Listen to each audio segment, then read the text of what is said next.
कक्षा 10 के मेरे प्यारे विद्यार्थियों, बहुत बहुत स्वागत है आप लोगों का आज के इस नए वीडियो में।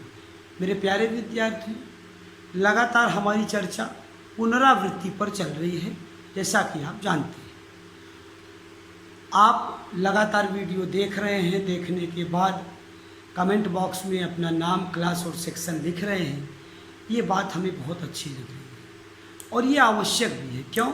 क्योंकि हमारे और आपके बीच जो तारतम्यता है उसे बनाए रखने का एकमात्र जो साधन है वो यही है कि आप लोगों के द्वारा वीडियो देखने के बाद कमेंट बॉक्स में अपना नाम, क्लास और सेक्शन लिखा जाना चाहिए।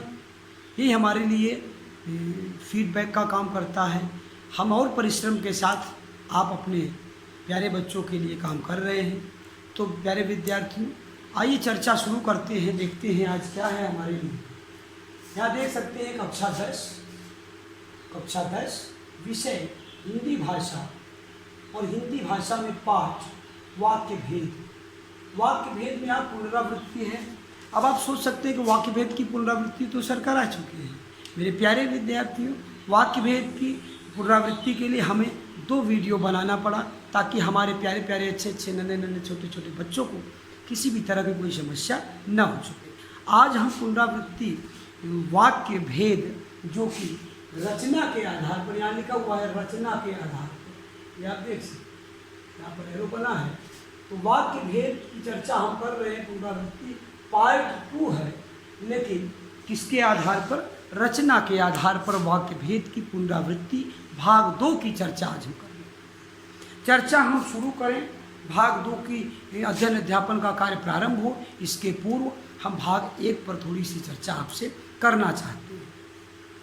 प्यारे विद्यार्थियों, रचना के आधार पर वाक्य भेद की पुनरावृत्ति के भाग 1 में हमने आपको वाक्य किसे कहते हैं, वाक्य का अर्थ क्या है, वाक्य की कम से कम 2 परिभाषाएं और सरल, संयुक्त और मिश्र। रचना के आधार पर वाक्य जो 3 भेद होते हैं, सरल वाक्य, संयुक्त वाक्य और मिश्र वाक्य, तीनों भेदों को भी हमने बाकायदा परिभाषा और एक से ज़्यादा उदाहरण के साथ समझाने का कार्य किया है। हमने आपको ये भी बताया, क्लू दिया आपको। क्लू ये दिया कि आप देखते ही एक नज़र में ही आप पहचान जाइए कि ये वाक्य कौन सा सरल है, कौन सा संयुक्त है और कौन सा मिश्र है। इस बात का क्लू भी हमने भाग 1 रचना के आधार पर वाक्य भेद की पुनरावृत्ति के भाग 1 में हमने देने का काम किया। मेरे प्यारे विद्यार्थियों, यदि आपको आवश्यकता होगी, महसूस होगी, तो भाग 1 को भी पुनरावृत्ति आप फिर से देख लीजिएगा, फिर से उसका अवलोकन करिएगा। तो ये रही चर्चा थोड़ी सी पुनरावृत्ति पर, भाग 1 पर, रचना के आधार पर वाक्य भेद की पुनरावृत्ति के भाग 1 की। आज हम लोग रचना के आधार पर वाक्य भेद की पुनरावृत्ति भाग 2 को लेकर आपके बीच उपस्थित हैं। और आइए क्रमशः एक एक बात को समझने की कोशिश करते हैं कि क्या महत्वपूर्ण चीज़ें हमारे प्यारे प्यारे छोटे छोटे अच्छे नन्हे बच्चों के लिए हमने लाया है यहाँ पर। सबसे पहले जब आपने देखा कि वाक्य रचना के आधार पर वाक्य 3 भेद हैं, सरल वाक्य, संयुक्त वाक्य और मिश्र वाक्य, तो हमने आपको ये बताया कि जब सरल वाक्य की बात होगी तो सरल वाक्य इंग्लिश में बोले तो सिंपल सेंटेंस, तो वहाँ कोई ताम झाम नहीं है। वहाँ केवल एक कर्ता, एक क्रिया की बात होती है और छोटा सा एक वाक्य होता है, एक संदेश को लेकर वो आपके बीच रहता है। हमने जब मिश्र वाक्य की, जब हमने संयुक्त वाक्य की बात किया तो हमने कहा कि समानाधिकरण समुच्चय बोधक के द्वारा, समानाधिकरण समुच्चय बोधक के द्वारा क्या किया जाता है? वाक्यों को जोड़ा जाता है। आप यहाँ पर देख सकते हैं, मैं आपको दिखाना चाहता हूँ कि जब हम संयुक्त वाक्य की बात करेंगे तो यहाँ है कि समुच्चय बोधक के द्वारा यहाँ पर इसे जोड़ने का काम किया जाता है। दूसरे मार्कर पर देते हैं तो समुच्चय बोधक, यहाँ पर आप लिख सकते हैं कि समुच्चय बोधक के द्वारा इन्हें जोड़ा जाता है। अब इन्हें जोड़ने के लिए जो शब्द प्रयोग किए जाते हैं उन्हें हमने आपको रेड मार्कर से लिखकर बताया भी है फर्स्ट वीडियो में। PDF में भी आपको वो मैटर उपलब्ध हुआ होगा, प्राप्त हुआ होगा, आपने उसका खूब लाभ लिया होगा और उसी के आधार पर खूब आप अभ्यास कर रहे होंगे। आप खोजिए वाक्यों को कि क्या सर ने जो बताया वो सही है एनालिसिस करिए, अपने कसौटी पर कसकर देखिए, खूब अभ्यास करिए मेरे प्यारे विद्यार्थियों। और अगर कोई भी कन्फ्यूज़न आपको होता है तो जैसे आप कमेंट बॉक्स में अपना नाम, क्लास और सेक्शन लगातार लिख रहे हैं, लिखते रहिए। उसी के साथ साथ आप अपनी क्वेरीज़ को भी वहाँ मेंशन कर दीजिए। मेरे प्यारे विद्यार्थियों, वादा करता हूँ, कोशिश करूँगा त्वरित निस्तारण करने का आपकी समस्या, त्वरित निस्तारण, ऐसी मेरी कोशिश रहती है, मेरा प्रयास रहता है मेरे प्यारे प्यारे बच्चों को कोई समस्या ना हो। तो सो माय डियर स्टूडेंट, हम कंटिन्यू होते हैं, आगे बढ़ते हैं। और ये चाचा हमने आप सरल, संयुक्त और मिश्र तीनों की बातें बताया। जब हमने मिश्र वाक्य की आपसे चर्चा किया तो हमने आपको बताया कि मिश्र वाक्य में भी 2 या 2 से अधिक सरल वाक्य होते हैं, लेकिन संयुक्त और मिश्र में डिफरेंट क्या है, अंतर क्या है।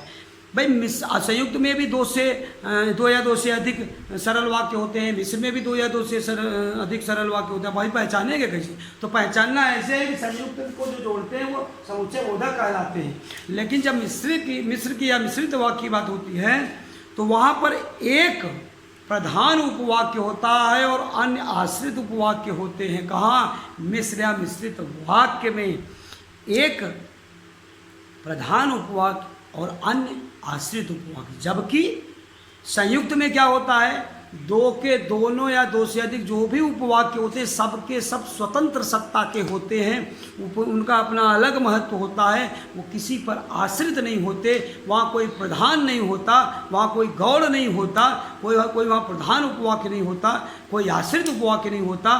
संयुक्त वाक्य के 2 के दोनों या 2 से अधिक जितने भी उपवाक्य होते हैं सब स्वतंत्र होते हैं, सबकी अपनी स्वतंत्र सत्ता होती है। ये डिफरेंट आप ध्यान में रखिएगा। आइए देखते हैं यहाँ क्या लिखा है, महत्वपूर्ण बिंदु। अब अगर महत्वपूर्ण बिंदु कहा जा रहा है तो ये आपके लिए महत्वपूर्ण है भी, इस बात को अपने मन मस्तिष्क में बना कर रखिएगा कि आपसे महत्वपूर्ण बातों की चर्चा यहाँ होने वाली है। और हमने क्या कहा था कल एक बार, आज फिर से उसको दोहरा दे रहा हूँ। जो भी रिवीजन मैं करा रहा हूँ, पहले तो रिवीजन का मतलब होता है कि नो डाउट, कोई भी डाउट नहीं रह जाना चाहिए, first point. And second point मैंने ये बताया था, आज फिर से बोल दे रहा हूँ कि मेरे द्वारा दिया गया जो अध्ययन सामग्री है, जो पुनरावृत्ति के संबंध में, वो मिनिमम होती है।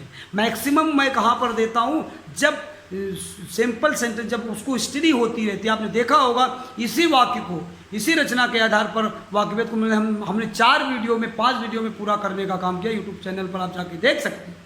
लेकिन पुनरावृत्ति को हम चाहते तो 1 वीडियो में क्लियर करते, लेकिन हम 2 वीडियो में इसलिए किया ताकि हमारे बच्चों को समझ में आ जाए। These are minimum material for you. ये कम से कम की चीज़ होती है, इतना तो बेटा आपको जानना ही है, अच्छा लगे या बुरा लगे। मैं आशा करता हूँ मेरे बच्चों को बुरा नहीं लगेगा। क्यों? क्योंकि आपके फ्यूचर की बात है, आपके ब्राइट फ्यूचर की बात है। सो माय डियर स्टूडेंट, ये पूरा का पूरा मैटर आपको समझ में आना चाहिए। आइए देखते हैं एक एक पॉइंट। पहला पॉइंट जो महत्वपूर्ण बिंदु का जो पहला पॉइंट है, पहला पॉइंट कहता है कि सार्थक शब्दों का ऐसा व्यवस्थित समूह, collection of meaningful words, collection of समूह, कलेक्शन ऑफ मीनिंगफुल सार्थक words, collection of meaningful words group. तो सार्थक शब्दों का ऐसा व्यवस्थित समूह जो किसी, क्या करें, जो किसी भाव या विचार को पूर्णतः व्यक्त कर सकता है, वाक्य कहलाता है।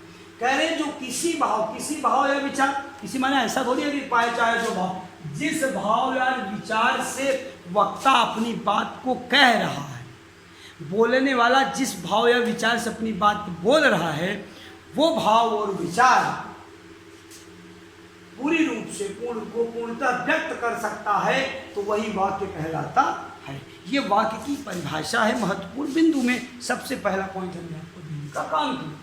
दूसरा थोड़ा सा देखेंगे कि महत्वपूर्ण बिंदु का जो दूसरा पार्ट है वो क्या है, रचना के आधार पर वाक्य भेद।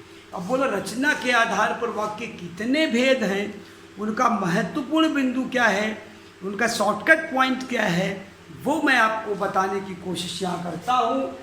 फर्स्ट है सरल वाक्य, किसके आधार पर? रचना के आधार पर वाक्य भेद। फर्स्ट है सरल वाक्य, सेकंड है संयुक्त वाक्य और थर्ड है मिश्र या मिश्रित वाक्य। ये है 3 भेद इसके आधार पे, रचना के आधार पर। अब आपको याद होगा जब हमने आपको क्लास 9th में पढ़ाया था वाक्य भेद, तो वहाँ हमने अर्थ के आधार पर वाक्य भेद पढ़ाया था और प्यारे बच्चों और माय डियर स्टूडेंट, आपको याद होगा, अगर इतना याद है तो ये भी याद होगा कि अर्थ के आधार पर वाक्य कितने भेद, बोलो कितने भेद? बोले 8 भेद। किसके आधार पर? अर्थ के आधार पर। और रचना के आधार पर केवल और केवल 3 भेद, सरल वाक्य, संयुक्त वाक्य और ये मिश्र वाक्य। So please my dear student don't doubt, कोई डाउट नहीं रहना चाहिए। आइए देखते हैं सरल वाक्य क्या है। सरल वाक्य एक उद्देश्य एवं एक विधेय के द्वारा जिसकी रचना हो, ऐसा वाक्य जिसमें एक उद्देश्य और एक ही विधेय की चर्चा हो, बात हो, ऐसे वाक्य सरल वाक्य कहलाते हैं। जहाँ एक उद्देश्य और एक ही विधेय की चर्चा हो। हमने उद्देश्य और विधेय को समझाने का कार्य किया था। मान लीजिए मैंने कहा कि राम स्कूल जाता है, बोले राम, केवल राम जो है, जो करता है, जो संज्ञा है, वही केवल जो सब्जेक्ट है, जिसको आप इंग्लिश में कहते हो, जो करता है, वाक्य का जो संज्ञा है, अर्थात ये राम जो है, ये है क्या? उद्देश्य है। क्या है? उद्देश्य है। बाकी क्या है? बाकी सब विधेय है। सो माय डियर स्टूडेंट, उद्देश्य और विधेय में डाउट नहीं रहना चाहिए। फिर से एक बार सुन लीजिए। हमने कहा वाक्य में जो करता है या जो सब्जेक्ट है या जो संज्ञा या सर्वनाम है, वही है उद्देश्य। और उस उद्देश्य के इतर, उस उद्देश्य के अलावा, उस उद्देश्य के को छोड़कर बाकी जितना भी जो कुछ होता है वाक्य में, सेंटेंस, वो सब के सब विधेय होते हैं। हमने कहा लाल कमीज वाला लड़का मेरा दोस्त है, तो यहाँ उद्देश्य क्या होगा? लाल कमीज वाला लड़का। बात समझने की कोशिश करिए। बड़ा हो सकता है, कभी यही नहीं होता कि वह स्कूल जाता है, यहाँ उद्देश्य क्या? वह है। मोहन स्कूल जाता है, यहाँ मोहन है उद्देश्य। बाकी सब स्कूल जाता है, ये सब विधेय हो जाएगा। लेकिन अगर हमने कहा कि वह जो लाल, अब समझिए मैं क्या कह रहा हूँ, लाल कमीज पहना हुआ लड़का जो साइकिल चला रहा है, वो मेरा दोस्त है। अब आप बताइए कि इस वाक्य में उद्देश्य क्या है? उद्देश्य मैं बता रहा हूँ क्या है। लाल कमीज पहने हुए वो लड़का जो साइकिल चला रहा है, ये है उद्देश्य। अब आगे आप जो कहना वो करिए कि वह मेरा मित्र है, तो ये हो जाएगा विधेय। आप समझ गए होंगे। सब्जेक्ट जो है, जो संज्ञा है, जो करता है, उसी को कर्ता कर्म समझते हो यार, तो करता है वो उद्देश्य है। उसके अलावा जो भी विधेय है, इतना परेशान होने की क्या जरूरत है? आप बिना डाउट के समझ लीजिए। तो एक उद्देश्य और एक विधेय को, जैसे मैं दिल्ली जाता हूँ, मैं किताब पढ़ रहा हूँ, मैं पढ़ा रहा हूँ, ये सब वाक्य सरल वाक्य, एक उद्देश्य एक विधेय की बात, एक कर्ता एक क्रिया की बात करता है। ये है सरल वाक्य। संयुक्त वाक्य को समझने की कोशिश करते हैं। यद्यपि मैं संयुक्त और सरल आपको, संयुक्त और मिश्र आपको बहुत अच्छे से बताया, डिफरेंट भी समझाया, लेकिन फिर भी आइए देखते हैं परिभाषा क्या कहती है कि 2 या 2 से अधिक स्वतंत्र उपवाक्य, मतलब ही एक दूसरे के ऊपर आश्रित नहीं रहेंगे। सबका अपना कैरेक्टर होता है, सबकी अपनी रिस्पॉन्सिबिलिटी होती है, सबके अपने राइट्स होते हैं, सबके अपने पावर्स होते हैं। इसके जो संयुक्त वाक्य 2 या 2 से अधिक उपवाक्य जो भी होते हैं, तो 2 या 2 से अधिक स्वतंत्र उपवाक्य जो समुच्चय बोधक अव्यय द्वारा जुड़े रहते हैं, ऐसे वाक्य संयुक्त वाक्य कहलाते हैं। स्वतंत्र होने चाहिए, ये आपको शर्त है। मिश्र वाक्य या मिश्रित वाक्य को समझने की कोशिश करिए। एक प्रधान उपवाक्य तथा अन्य आश्रित उपवाक्यों के मेल से बने हुए वाक्य समूह को मिश्र या मिश्रित वाक्य कहते हैं। जैसे ही सुबह हुई वैसे ही चिड़िया चहकने लगी। अब देखो, एक तो सुबह हुई, दूसरी चिड़िया चहकने लगा, बस जैसे ही वैसे ही, ये क्या है? ये बनाता है मिश्र या मिश्रित उपवाक्य। चिड़िया का चहकना डिपेंड करता है सुबह होने पर। मेरी बात समझ रहे हैं ना? चिड़िया का चहकना, चिड़िया कब चहकी? जब सुबह हुआ। समझ में आया? जैसे ही मैंने आपको देखा वैसे ही मैं खुश हो गया। अब मेरे खुश होने का कारण है आपका आना, आपको देखना। आपको न देखता तो न खुश होता, ऐसा वाक्य से लग रहा है। चिड़िया कब चहकी? जब सुबह हुआ था। तो जैसे ही सुबह हुआ वैसे ही ये है मिश्र वाक्य। इसको आप आश्रित उपवाक्य समझ सकते हैं, एक प्रधान उपवाक्य, दूसरा आश्रित उपवाक्य। लेकिन मिश्र संयुक्त वाक्य में ऐसा नहीं होता। संयुक्त वाक्य क्या कहेगा? कहेगा सुबह हुई और चिड़िया चहक रही। तो और ने क्या किया? अलग कर दिया। अब चिड़िया चहके ना चहके, सुबह हुई और हम खेलने लगे, सुबह हुई और हमने चाय पी लिया, कुछ भी हो सकता है। ये आप समझने की कोशिश कीजिए। तो यहाँ पहले उपवाद और दूसरे उपवाद का कोई संबंध संयुक्त में नहीं होता है, जब दोनों का स्वतंत्र होते हैं, दो या दो से अधिक जो भी होते हैं। लेकिन मिश्र या मिश्रित में क्या होता है?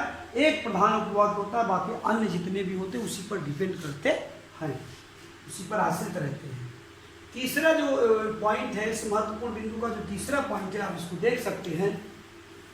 यहाँ पर क्या कर रहे हैं कि मिश्र वाक्यों में एक उपवाक्य स्वतंत्र होता है जिसे प्रधान उपवाक्य कहते हैं। यही बात तो मैं यहाँ समझा रहा था। ये प्रधान उपवाक्य क्या है?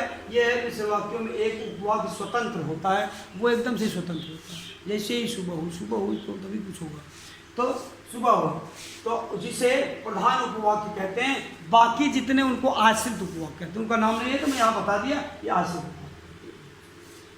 अब पॉइंट नंबर 4 क्या कहता है, क्या इंपॉर्टेंस है? What is the importance of point number 4? तो 4 में कहता है कि आश्रित उपवाक्य के 3 भेद हैं। कौन कौन से 3 भेद हैं? देखो, ये है संज्ञा उपवाक्य, ये है विशेषण उपवाक्य और ये है क्रिया विशेषण उपवाक्य। बड़े ही कायदे से, बड़े ही विस्तृत ढंग से मेरे प्यारे विद्यार्थियों मैंने आपको इसको पढ़ाया है। क्रिया विशेषण के भी 8 उपभेदों को हमने बताया है। जब आपका मन बनेगा, मूड बनेगा, तो कभी आप YouTube चैनल के इस पार्ट पर जाइएगा, रचना के आधार पर वाक्य भेद पर देखिएगा क्या आलम है, क्या पढ़ाई है, क्या वहाँ मैटर है। मेरे प्यारे विद्यार्थियों, आपके सारे डाउट क्लियर हो जाएंगे, तबीयत आपकी हरी हो जाएगी, अच्छी हो जाएगी, बहुत कुछ सीखने को मिलेगा। कब? जब आप पढ़ेंगे क्या? संज्ञा उपवाक्य, विशेषण उपवाक्य और क्रिया विशेषण उपवाक्यों को। तब बहुत सारे वीडियोज आपको प्राप्त हो जाएंगे इस पॉइंट पर।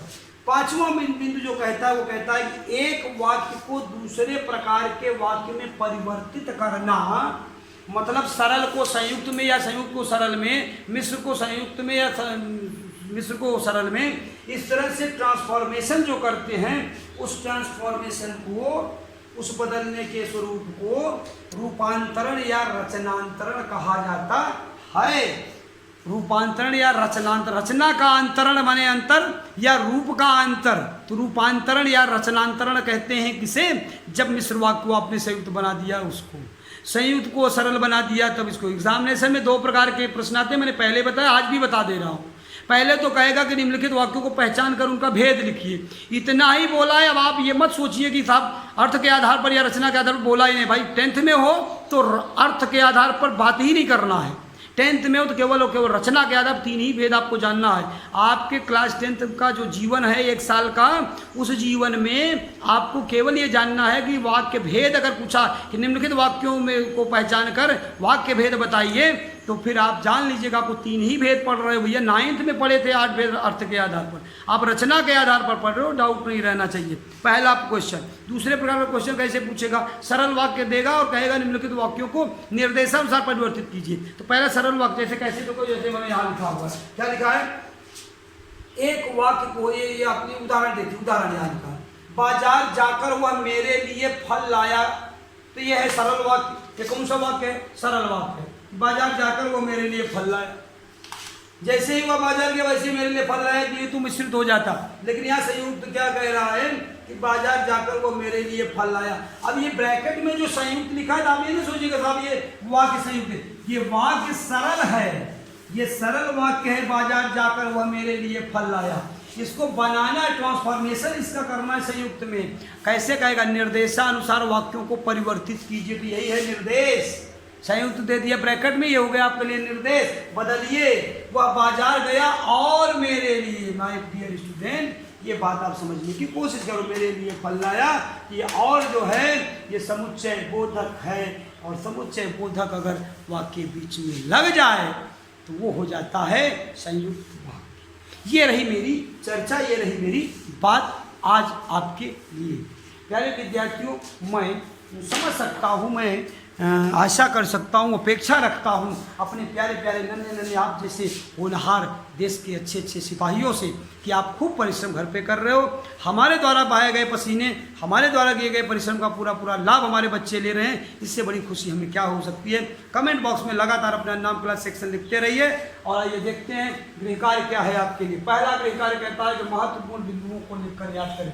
पूरे के पूरे महत्वपूर्ण बिंदु को आप क्या करेंगे, लिखकर याद कर लीजिएगा मेरे प्यारे विद्यार्थियों। ये आपके गुरु की वाणी है, ये आपके लिए आदेश है। दूसरा क्या है, दूसरा कहता है कि वाक्य परिवर्तन में दिए गए वाक्यों के आधार पर अभ्यास करें। एक हमने वाक्य परिवर्तन दिया है। अब इस तरह से आपकी पाठ्य पुस्तक में भी, अब मैं पृष्ठ संख्या देखूं तो 142, 143, 144 बहुत सारे वाक्य दिए गए हैं। आप अपनी पाठ्य पुस्तक से वाक्यों को अभ्यास करिएगा मेरे प्यारे विद्यार्थी, तो अच्छे मूड में आकर अभ्यास करिएगा। तीसरा क्या है, वाक्य सभी भेदों रचना के आधार पर को लिखकर याद करें। वाक्य सभी भेदों को हमने कल भी बताया था, आज भी बताया, सब कुछ लिखिएगा, अभ्यास करिएगा, याद करिएगा। इस आशा और अपेक्षा के साथ कि आपके लिए जो भी निर्देश हमने दिया है उसका आप कठोरता से अक्षरशः पालन करेंगे। आप कमेंट बॉक्स में अपना नाम क्लास और सेक्शन भी लिखेंगे, आप परिश्रम भी करेंगे, अपने बड़ों और छोटों का ध्यान रखिएगा। क्योंकि कहा गया है ना, अभिवादनशीलस्य नरहन्ति विद्योपसेविना चत्वारि तस्य वर्धन्ति आयुर्विद्या यशोबलम। तो आयु विद्या यश और बल अगर बढ़ाना है, अपने बड़ों और छोटों सबका सम्मान कीजिए, अभिवादन कीजिए, सबका ख्याल रखिए, इस महामारी से बचे रहिए, औरों को भी बचाते रहिए। मेरे प्यारे विद्यार्थी, इन्हीं बातों के साथ आज के लिए इतना ही। मिलते हैं नेक्स्ट वीडियो में, तब तक के लिए धन्यवाद।